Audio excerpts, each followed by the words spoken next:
Hello everyone, আজ করব একটা চটপটা রেসিপি আর সেটা হচ্ছে ছোলা মাখা। তো আমি নিয়ে নিয়েছি পেঁয়াজ কুচি, লঙ্কা কুচি, ধনেপাতা কুচি, শসা কুচি, বিট লবণ, সর্ষের তেল, লঙ্কার গুঁড়ো আর কাসুন্দি সস, চানাচুর।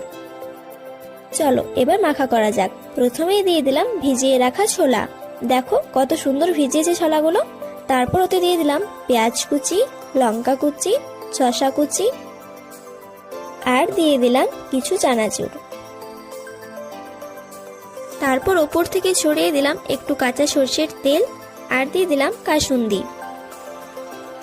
দেখো কত কালারফুল লাগছে, দারুণ হয়েছিল কিন্তু, তোমরা এভাবে বাড়িতে বানিও। তারপর আর কি দিয়ে দিলাম বিট লবণ আর দিয়ে দিলাম লঙ্কার গুঁড়ো।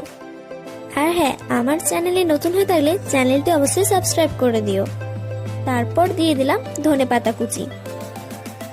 আমার চ্যানেলে আরো অনেক মাখা রেসিপি আছে, তো সেগুলো তোমরা দেখে আসতে পারো।